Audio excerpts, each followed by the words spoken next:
This podcast contains adult themes and may be disturbing to some listeners. Discretion is advised.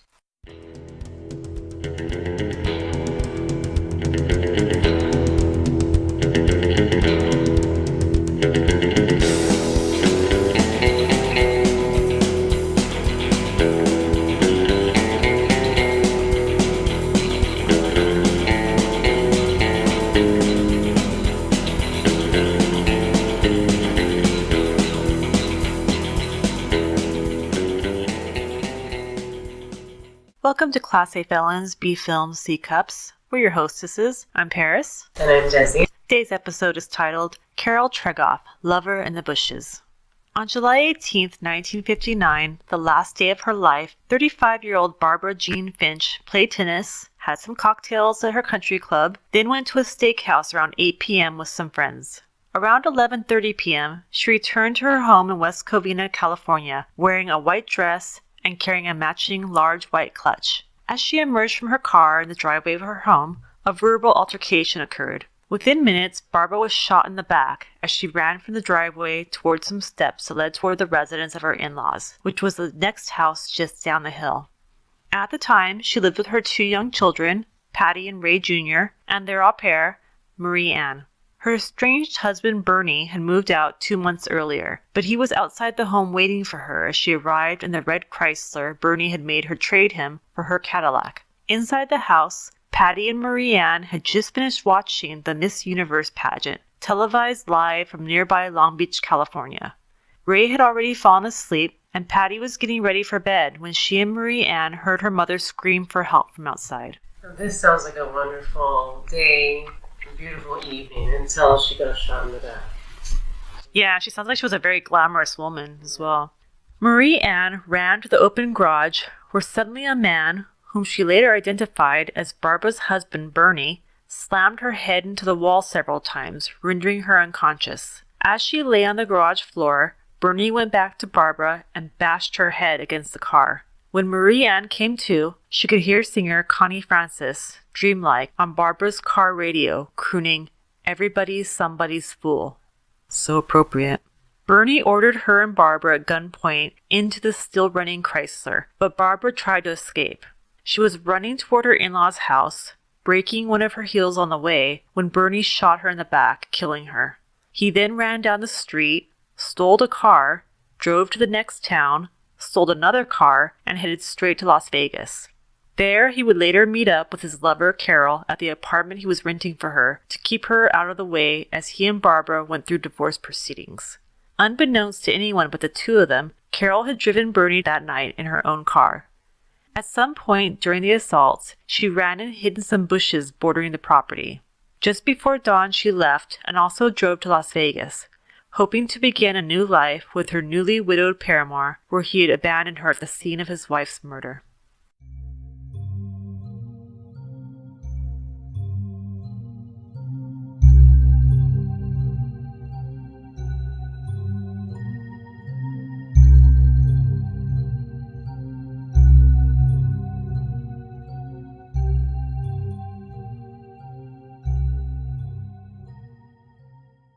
West Covina, California is a middle to upper middle class suburb located about 18 miles east of Los Angeles in the San Gabriel Valley. Although it was one of the fastest growing cities in the U.S. during the 1950s, it was still mostly a farming community with less than 8,000 residents. By one account, the population had risen to nearly 50,000 by 1960. A number of them were wealthy and thus well known.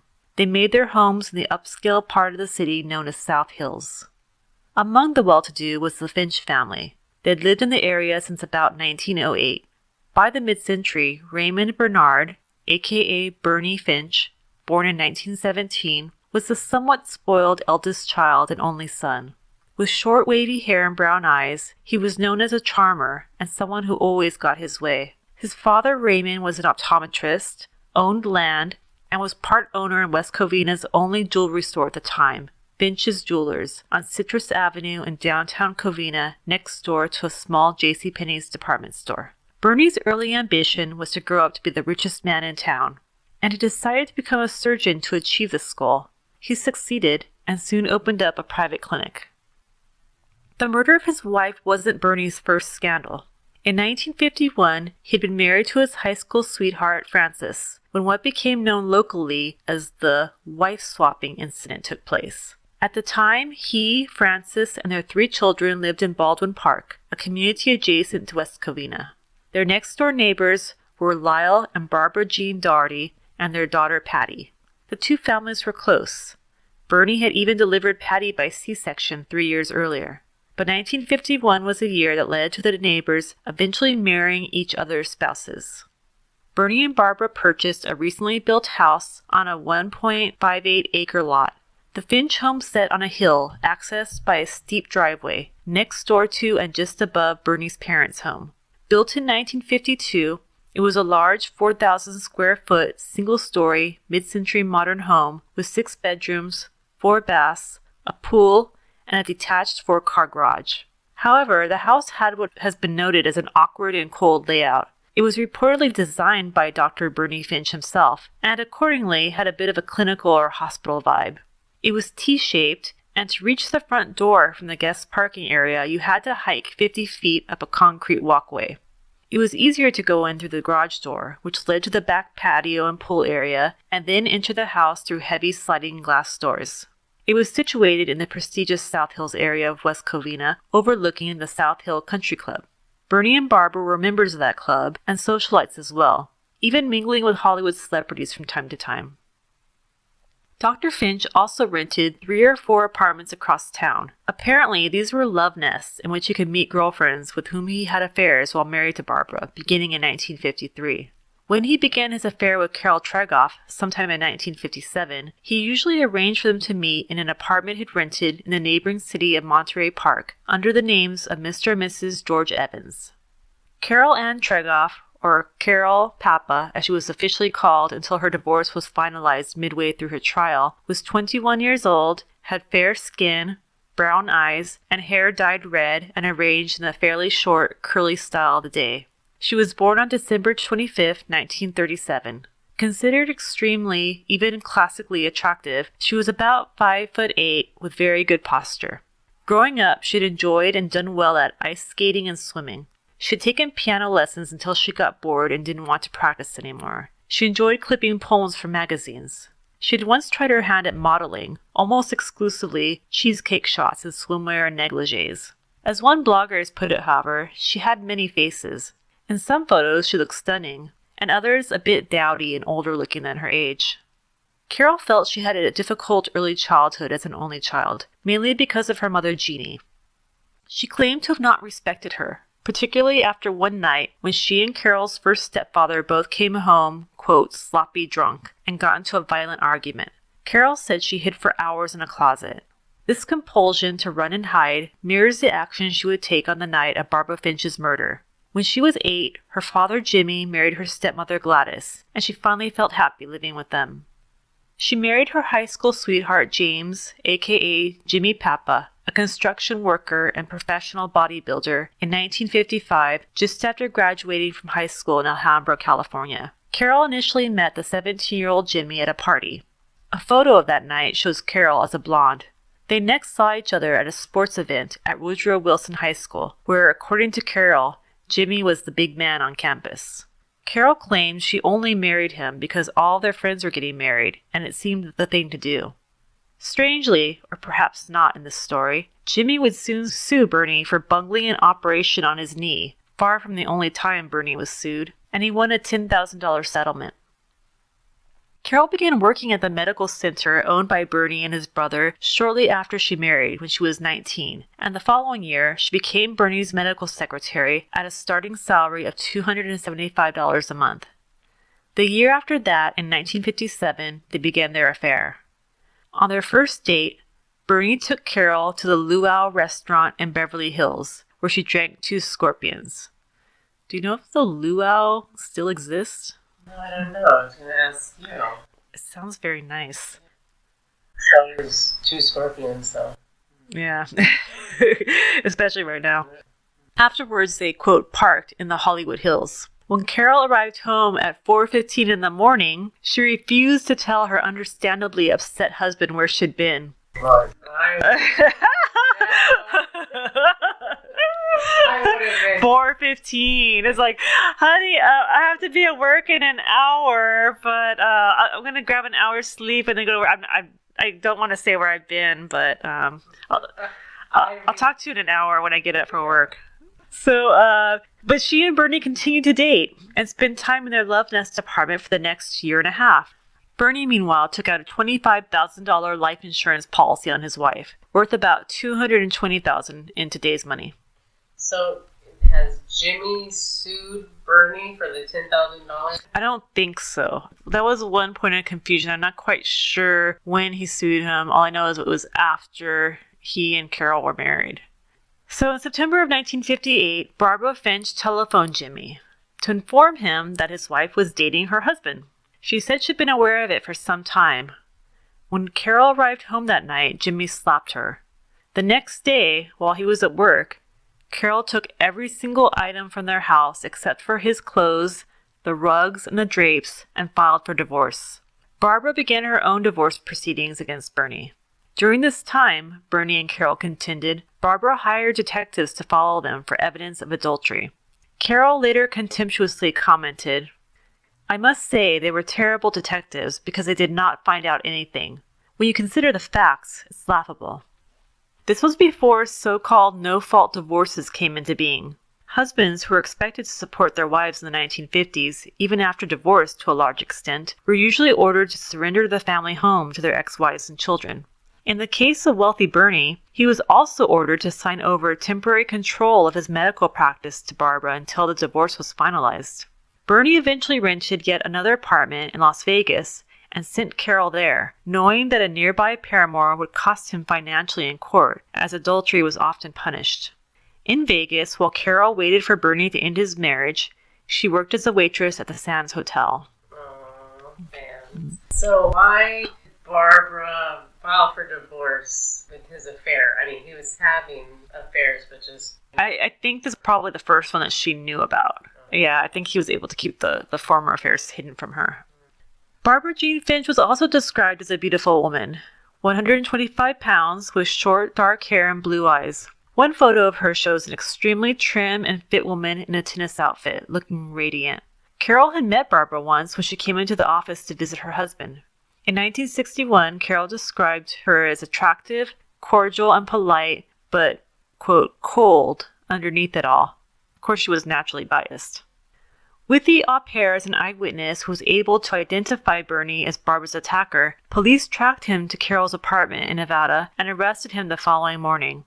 The day of Bernie's extradition back to West Covina, Carole arrived at the police station, urgently and repeatedly requesting to see him. She was a glamorous sight in a low-cut sundress and dark sunglasses, sniffling into a handkerchief. She was told that the police wanted a statement from her about what occurred the night of Barbara's murder, but they qualified this by insisting she tell the truth about her involvement, if any. She readily acquiesced and repeated what she told police the previous day in Vegas, which was that she and Bernie had paid Barbara an innocent visit to discuss the Finches' imminent divorce. Barbara pulled a gun on them, and while Bernie wrestled it away, Carole ran and hid in some bushes. She didn't know what had happened after that, except that Bernie had disappeared and she had to drive back to Vegas alone. At the end of the interview, she was shown a small brown leather attaché case and asked if she'd ever seen it before. She answered no. The significance of this will become apparent shortly. Afterwards, she and Bernie were allowed to sit together in an office with a policeman watching through a window as the couple embraced and Carole cried. At one point, Carole grabbed Bernie by his wrists and shouted, "But I want to be in here with you!" Why? So they didn't have recording device in the rooms spying on them? No, they were not recording them, no. The theatrics of the scandal became apparent when a crowd of about 200 reporters and spectators gathered at the West Covina Police Department. The city had no jail at that time, and people were able to just wander up and get their pictures taken with Bernie. Even more amazing, cops would willingly pose alongside him, pretending to be taking his handcuffs off. Bernie's preliminary hearing would prove to be another shocking spectacle. But first, let us set the scene. Even at the height of 1950s modernity, transcripts in West Covina's Citrus Municipal Courthouse were recorded by clerks using quills with long feathers to record testimony in shorthand. So none of those little typing machines. Long quills, as if they're signing the Declaration of Independence. No powdered wigs. That was the only thing missing. All men, including spectators, were required to wear suit coats unless it was extremely hot, and Judge Miller, who presided over the prelim, was notable for scolding women, just random women in the court. "You women don't wear enough clothes these days. What makes you think you can come into my courtroom dressed like that?" And to tell them to leave. On the other hand, he could be quite laid back as well. At times, he smoked a pipe while court was in session. When he discovered a boy was listening to the World Series game at low volume on a transistor radio held up to his ear, he ordered the attorneys to turn their chairs around to face the courtroom, and he took a seat next to the boy. From the front row, he conducted court and listened to the game at the same time. I would not want him as my judge.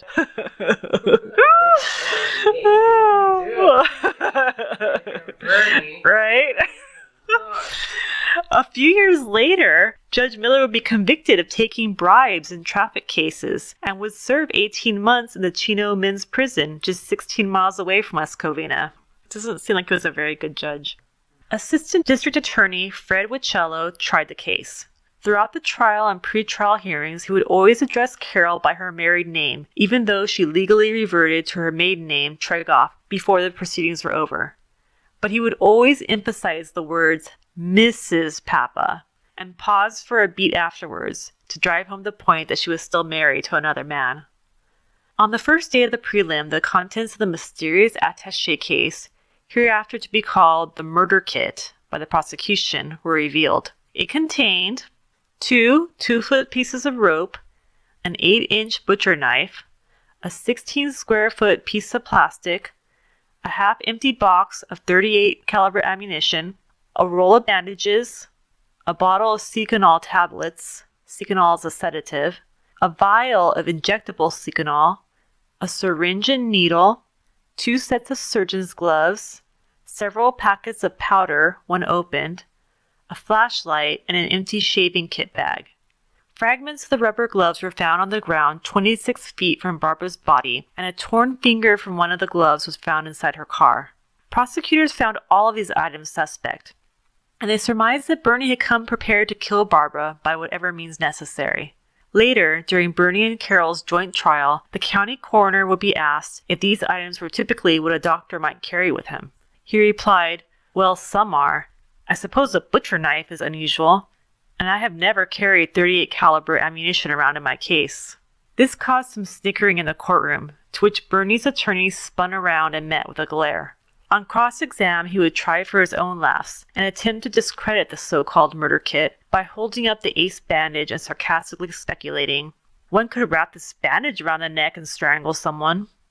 During his trial, Bernie would eventually claim that he was attempting to compile, piecemeal, a combo emergency surgical poisoning treatment kit. The Hollywood vibe of this case continued on the second day of the prelim hearing when the glamorous producer of the hit TV crime drama Perry Mason showed up for the morning session with perfectly coiffed hair and a fur-trimmed coat. She claimed to be there in search of inspiration for script ideas and had a photo taken with Judge Miller before she left. Actresses Jane Meadows, best known for the films Undercurrent and Lady in the Lake, and Terry Moore, known for the film Peyton Place and her Academy Award-nominated role in Come Back Little Sheba, would also later visit the courtroom and be photographed huddled with Bernie, their faces just inches apart. She later called him fascinating. Moore claimed she was there to gather research for an upcoming role. During the trial, visiting judge Sarah Futala from Pakistan set in for a day to witness the world-famous trial. Journalist and What's My Line panelist Dorothy Kilgallen would interview Bernie during the trial, and actress June Lockhart, who appeared in Meet Me in St. Louis, as well as TV shows like Lassie, Petticoat Junction, and Lost in Space, was another famous courtroom spectator. So they're fascinated with Bernie, or... Yeah, I mean, because Carole is pretty and glamorous looking, and Bernie is wealthy and not bad looking himself, and it's just, the intrigue of this love triangle, right? And it's local, it's just outside of LA. And again, I think he and Barbara had sort of hobnobbed with some minor celebrities, so it was fascinating to them. So before the afternoon session, Carole appeared with her stepmother and sat in the audience. The excited spectators took note of her outfit. A black boat-necked wiggle dress with a broad white and black polka-dotted belt, white gloves, and cat-eye sunglasses. She had been called by the prosecution to testify, but she had no attorney representing her yet, and no one had advised her that whatever she said on the stand could be used as evidence against her. Carole's testimony continued into the next morning. She arrived the second day wearing a white, scoop-necked, fit-and-flare dress with a large white flower attached to the waist, white gloves, and her cat-eye sunglasses. There were so many spectators anticipated this day that the judge brought 45 folding chairs with him from home. The first escandalo occurred when Prosecutor Wicello asked Carole if she had ever slept with Bernie. The entire courtroom gasped, and Carole quickly responded, "No! This was not a cheap relationship." When Wicello repeated the question, Carole began to sob, holding her hanky to her face. She later recalled, "I felt I would die of embarrassment when I heard the question." The judge ordered an adjournment and told Carole she could compose herself in his chambers, accompanied by her stepmother. 15 minutes later, she returned to the stand, and Wicello again repeated his question. This time, she whispered the word, "Yes." When her testimony was done, Judge Miller asked the prosecutor if he could formally dismiss Carole so that she could leave. That's when Wicello dramatically announced, "No, Your Honor, she may not, because she is going to be arrested." 2 cops rose behind her to cuff her. Cue more excited gasps from the audience. Carole was booked for first-degree murder, just like her lover. One of her mug shots shows her seated with her booking number plaque hanging around her neck over the summery, feminine sundress. Her eyes are closed. She was likely caught during a blink, but the effect is one that seems to depict a woman living a nightmare. The newspaper headlines that accompanied her jail photos the next morning read, "Scarlet-haired beauty languishes in chains." Her stepmother gave an interview and somewhat comically remarked that Carole's great mind was the reason she excelled in her employment with Dr. Bernie Finch. It was her great mind that attracted him to her. That sundress. Yeah.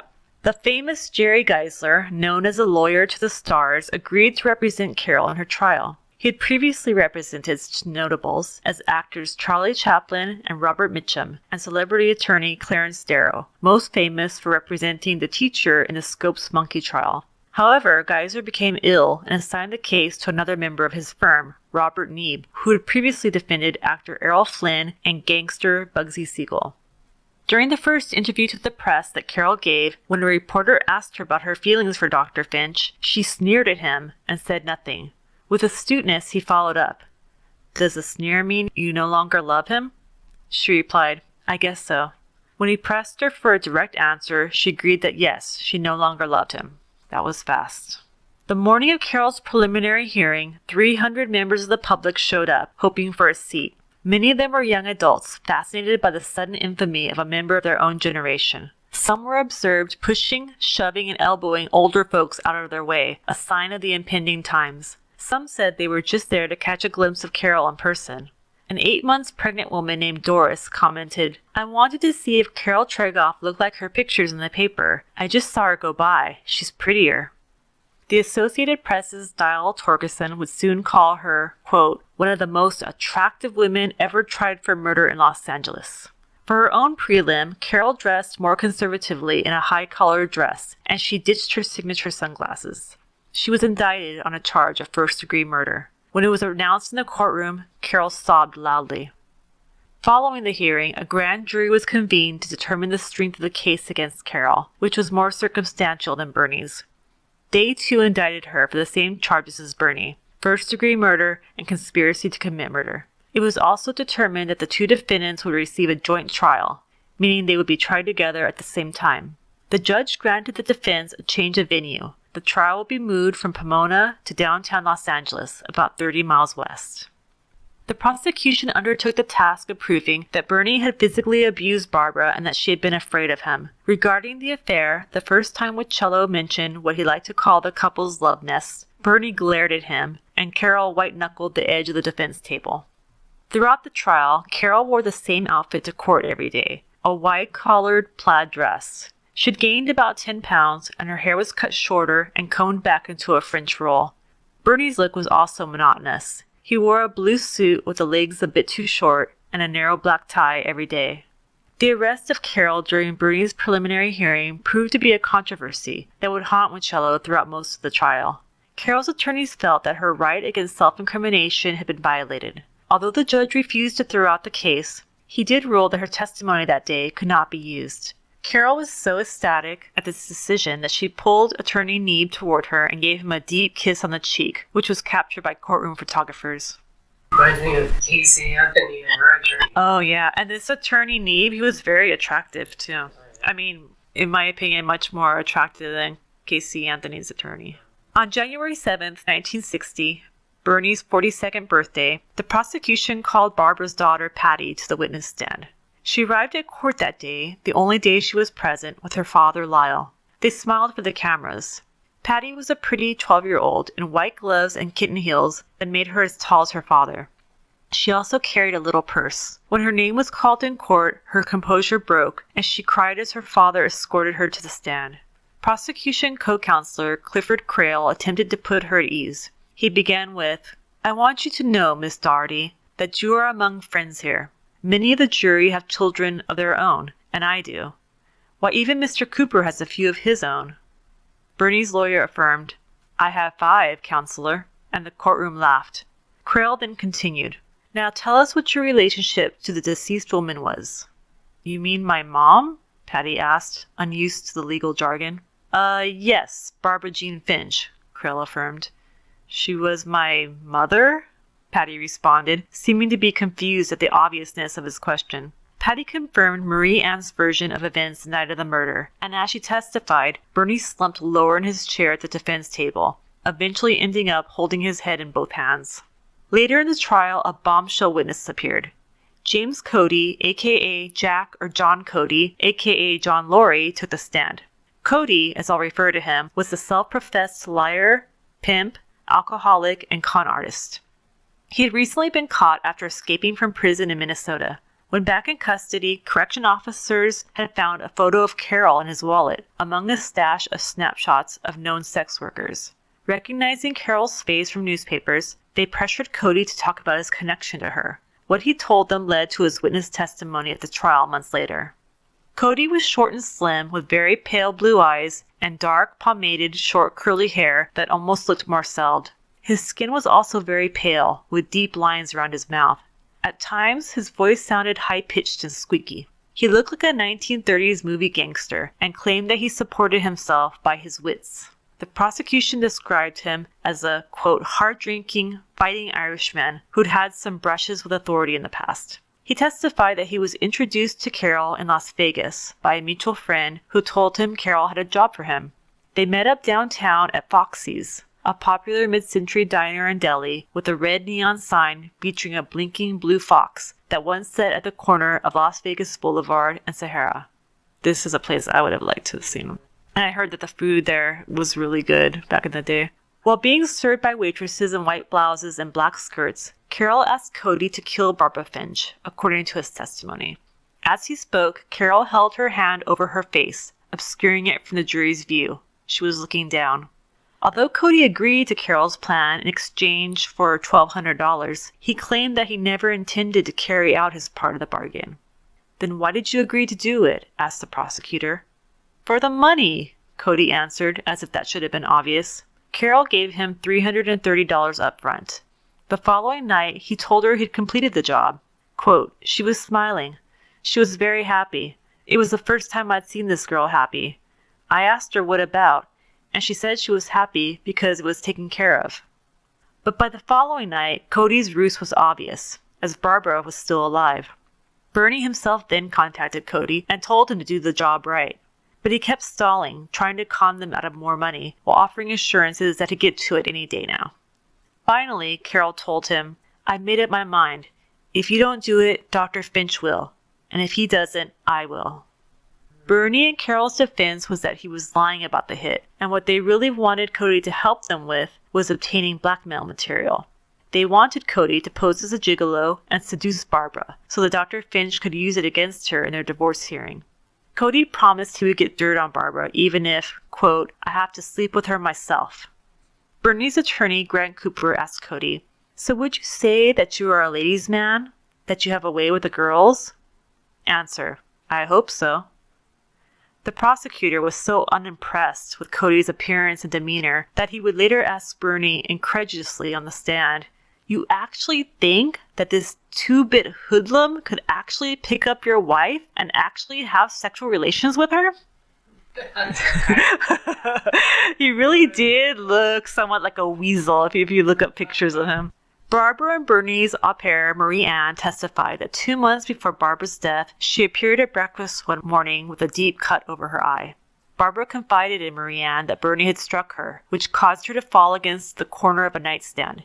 He then threatened to drive her over a cliff. By the way, the Finch's driveway happened to end at a cliff. And also told her that he had a hitman in Las Vegas who was willing to pay thousands of dollars to if she didn't change her mind about the property settlement and the upcoming divorce. Wow, and Barbara didn't report any of this, huh? I think she only reported it to her attorney. I mean, I feel like back in the day, it was, maybe she wasn't sure, on how seriously to take him. So she probably just told her attorney and left it up to him whether or not he wanted to actually file a police report. Although I feel like she may have filed a police report at one point in time and they didn't take her seriously, which was not unusual, right, in the 1950s in domestic disputes or domestic violence. In Bernie's lawyer's opening statement for the defense, he claimed that Bernie and Barbara had a mutually agreed upon open marriage since 1956. He additionally said that Barbara had made up reports of Bernie's physical violence just so she'd have a good divorce case against him. When Bernie asked her why she would say such things, Barbara supposedly chirped to him, "All's fair in love and war." On the first morning of Bernie's testimony in his own defense, a 64-year-old woman in the long line outside the courtroom collapsed. She'd had a mild heart attack. "Save my place in line," she croaked as paramedics came to check on her. She's dead. "As soon as they check me out, I'll be back," she advised the crowd as they placed her on a gurney. "You better not give away my place," she shouted as they wheeled her out. She's still shouting from her hospital bed.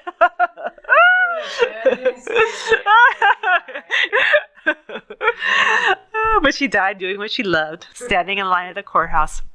Bernie testified that Barbara was sexually frigid and had no interest in him. Shortly thereafter, he met Carole. He said he was immediately enamored with her, and Carole at the defense table smiled. So it sounds like maybe she's warming back up to Bernie again with all these compliments. On the night Barbara died, in Bernie's version, he and Carole decided to pay Barbara a visit just before midnight to have a friendly talk with her and convince her to give up her property claims. Bernie testified, the plan was for Carole to talk to Barbara Jean and convince her to come to Las Vegas and get a 6-week divorce. Now that sounds like a bad plan to have your new... Yes, exactly. Like, that's gonna make it even worse. Yeah, I mean, she's already upset, and then you're just confronting her there with the other woman. This is a horrible idea. Which I want to clarify that I don't believe his version at all, but even if it were true, it is a really bad idea. And the prosecutor thought the same thing, because he then asked him, "And you thought Mrs. Papa would be the logical person to be this persuader?" So he asked him this very unbelievingly. The two of them didn't go up to the door, but somehow, knowing Barbara wasn't home, played on the front lawn with a family dog. And so my question is, why wasn't the dog inside the house or in the backyard this late at night? Why was he just out there wandering in the front yard?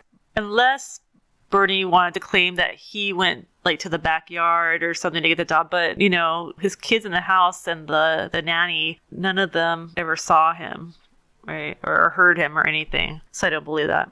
Bernie blew up surgical gloves into balloons and the dog nipped at them. The next day, Los Angeles Times columnists would question why a package of powder in his attaché case, which would assist in easily slipping these rubber gloves onto the hands, had been opened and sprinkled inside if they were used only as balloons for the dog. Barbara eventually pulled up and got out of the car. Bernie approached and said, "We'd like to talk to you." Remember, this is his version. Barbara retorted, "Well, you're not going to," and immediately pointed a gun at Carole. Bernie wrestled it away and was forced to hit Barbara over the head with the butt of the gun when she continued to fight for it. After he gently helped his wife back into the car to check on her head and drive her to a hospital, she suddenly grabbed the gun away and ran off like a vampire in the night, despite the fact that she had sustained a skull fracture. He didn't know where Carole had gone. She was apparently already hiding in the bushes, so he chased after Barbara, following his encounter with Marie Ann in the garage. The prosecutor asked Bernie why he felt it necessary to bash the au pair's head into the wall. Bernie claimed that Marie Ann had run into the garage holding a rifle in her hand. She was just watching the Miss America pageant, and she just happened to have the rifle sitting there with her. All these women are toting all these guns. Right? They just always happen to have them right there, arm's length. So he rushed forward, grabbed her by the arms, and pushed her against the wall in an effort to disarm her. When Wichello pointed out that it would have been easier to have grabbed the rifle by its long barrel, and also that Marie Ann recalled him grabbing her by the head, not the arms, Bernie responded, "I have only the recollection that I grabbed her by the arms. I think Marie Ann phrased it well when she said that everything happened very fast." Wichello snarked. "She also phrased it well when she said you hit her head against the wall several times." Bernie went on with his story. When he caught up to Barbara, he was able to grab the gun once again. He tossed it away and it went off, just happening to hit his wife. Bernie took her into his arms, and with her dying breaths, she told him, "I'm sorry. I should have listened to you." Sure, Bernie. He assured her that he was going to go call an ambulance, and she replied, "Don't leave me." Then she murmured, "Take care of the kids," and died on the spot. Bernie immediately ran down the hill, stole 2 cars, although he didn't remember that part, and made his way to Las Vegas. "Is there any reason you didn't pick her up and carry her to one of the houses instead of just leaving her there like a dead animal?" Wichello asked somewhat rhetorically. He then produced a reel of tape recorded by the Clark County Sheriff's Department the day of Bernie's arrest, when he told deputies that he fled the scene without knowing that Barbara had died, and made no mention of her final dramatic words. Shortly after this, Bernie was released from the stand. He had been testifying for 8 days. Later, the coroner would testify that Barbara's left pulmonary artery had been pierced by the bullet. Blood would have filled her lungs almost immediately, which would have made it extremely difficult for Barbara to have spoken at all. Bernie's full of BS. The B in Bernie stands for BS. On February 15th, the day Carole's defense began in earnest, a familiar-looking man took a seat among the spectators. It was Jimmy Papa, Carole's ex-husband. Reporters cautiously approached him before court was called to session. They asked him if he still had feelings for Carole. "No, of course not. I'm just here as a spectator. I washed my hands of Carole a long time ago." Indeed, he watched the proceedings with little emotion, although his eyes were mostly focused on Carole. She took the stand that day, wearing her usual plaid dress and a white cardigan. On cross-examination, Carole managed to elicit the fact that she lied in her statement to police about the so-called murder kit or attaché having been brought along the night of the murder. As the prosecutor yelled at her, Bernie began slouching lower in his seat, as was his habit when things weren't going well for him in the courtroom. Carole made the absurd claim that as Barbara was shooting at her, Bernie, having found the shaving kit, at that time full of bullets, in Barbara's car, tossed them to Carole. She took the time to unlock the attaché, then fasten it up, before running away from Barbara, who was supposedly intent on killing her.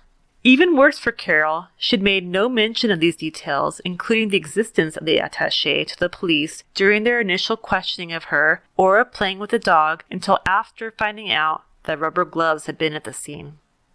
Carole often cried during her cross-examination. At one point, Carole slammed his hand down on the rail of the witness box.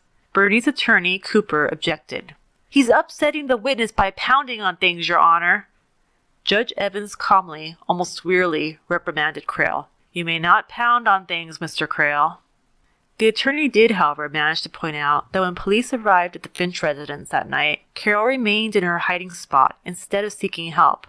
Obviously, she wanted to conceal the fact that she was there, but if that was the case, why did she willingly give police this information later? In closing arguments, Prosecutor Carole again questioned the presence of the now infamous attaché case. Still referring to it as a murder kit, he pointed out that basic key items for either a surgical or poison kit, like surgical tape and a rubber tube, were missing. Furthermore, why was Bernie assembling it, quote, gradually? He could have sat down and dictated to a secretary in 10 minutes the items that should be in there. The prosecutors argued that the kit was loaded with weapons Bernie planned to use in killing Barbara, such as the knife or hammer, but his plans went awry when Barbara refused to allow him to approach her, and he hastily decided to shoot her. 3 defense attorneys then spoke on Carole's behalf. One argued that due to Carole's childhood traumas, she was, quote, capable of freezing for 5 or 6 hours without her mental faculties, in order to explain her crouching in the bushes all night. Mostly, though, they tore into James Cody's testimony. One called it, quote, something that read like a 10-cent novel.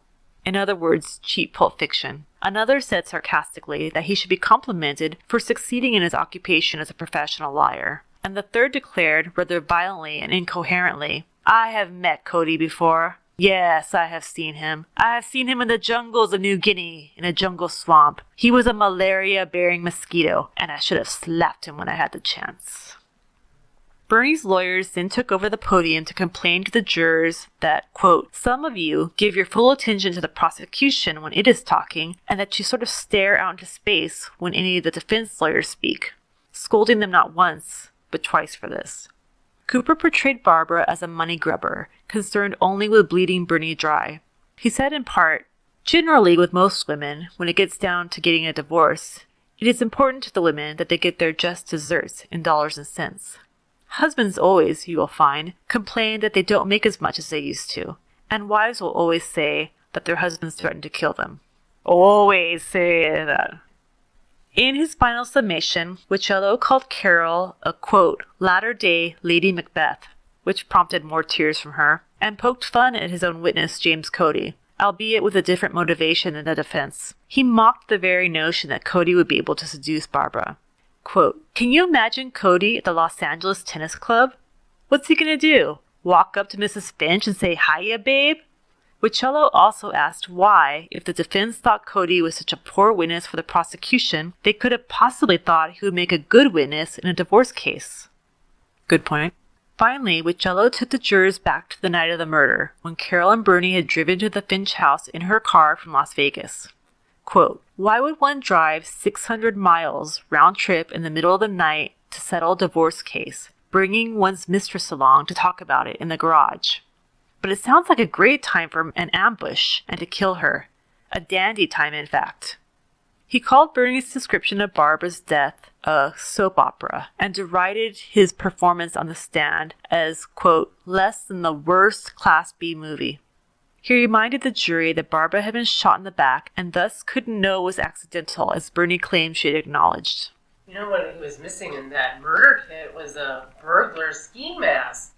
You know? We should yeah. But then what about Carole? Then he would have had to get her a matching ski mask or something. Or just toss her in the bushes to begin with, right? That ended the trial. Jurors filed out and would begin deliberations the next morning. As they left the courthouse, random spectators yelled instructions at them. Gas them both! Or, let the girl off! He made her do it! The top news headlines that evening weren't about Carole and Bernie, but about another famous couple, Lucy and Desi. Lucy was suing Desi for divorce. Oh, so sad. These divorces, oh. During deliberations, a special guard was posted to shadow a woman on the jury who had reported receiving obscene notes from one of the male jurors. On the 9th day of deliberations, a fight between a different man and woman broke out in the jury room. The man threatened to throw her out of the window if she interrupted him again. The bailiff was informed that the jury was hopelessly deadlocked. As the irate male juror put it, quote, a lot of these people want to let the girl go just because she's white and pretty. The one African-American juror agreed. Quote, if she were black, I think we would have convicted her a long time ago. Carole sobbed in court as usual as the trial concluded and a new one was announced. However, after having sat in jail for 5 months, she was freed on $25,000 bail. They should have locked her up for sobbing so much. Oh, I know, constantly sobbing.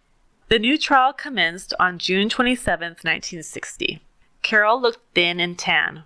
She had lost 15 pounds. She seemed to want nothing to do with Bernie. On one occasion in court, he stared at her for 30 minutes straight while she refused to meet his eyes, only stopping when she began to cry. Oh, there she On the day of the prosecution's opening statement, Carole didn't appear for court. Her stepmother sent the judge a message. Carole has the hives. She is ill and cannot attend. In response, the furious judge issued a warrant for Carole's arrest and sent Deputy Gabrielle Johnston, along with a jail doctor, to her parents' home on Oak Hill Drive in South Pasadena, where she was staying while out on bail. An equally furious Carole kicked Deputy Johnston in the stomach when she got there and tried to hit her in the face before being subdued. The doctor found no evidence of hives or any other illness. Bail was revoked and Carole was returned to jail. No hives. No hives. And no more freedom. In the second trial, Bernie again described his wife's death scene and her supposed words absolving him of any blame. He had cried during this speech in the first trial, but he remained dry-eyed this time, although 2 spectators were ejected from the courtroom for giggling. The trial became the longest in California history at the time, lasting 17 weeks.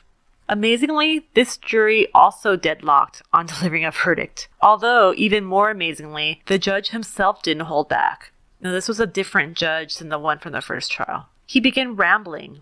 Quote, "You are deadlocked, so I can comment about certain aspects of the evidence. It is my opinion that you should believe the testimony of John Patrick Cody, that he was hired to murder the doctor's wife, Barbara Jean, and that you should not believe the testimony of the defendants that he hired him to gather divorce evidence. It is also my opinion that Finch and Carole lied about their purpose in visiting Mrs. Finch's home on the night she was killed." His off-the-rail pronouncement stunned the court. As per usual, Bernie slumped down in his seat and Carole started sobbing. Judge Dawson would later be reprimanded for his remarks. Once again, the usual suspects converged in the courtroom on January 3rd, 1961 for a third trial. Grant Cooper, Bernie's lawyer, was replaced by Maxwell Keith, who would represent Leslie Van Houten nearly a decade later in her trial for the Tate LaBianca murders, replacing Ronald Hughes, who disappeared under mysterious circumstances. Due to her stay in jail, Carole had put on 30 pounds while waiting for this third trial. Bernie had sold his infamous house to pay for legal expenses. For over a year, as she awaited a final verdict, Carole was locked up in the Hall of Justice jail, where she was awakened at 5 a.m. each morning. The walls were painted hospital green, and she slept each night on a 2-inch horsehair mattress. At the time, the women's uniform consisted of a blue denim dress. She worked as a head trustee in the cafeteria. That's why she's packing on the pounds. Right there. Oh, that starchy jail food. Yeah. She's right there in the kitchen. This time, the jury took 22 hours to deliberate. Bernie and Carole hurriedly changed from their jail uniforms when they received word that there was a consensus. Bernie had been in a holding cell smoking a cigar and reading, while Carole had been working in the women's section kitchen. Carole began to cry even before the verdict was read.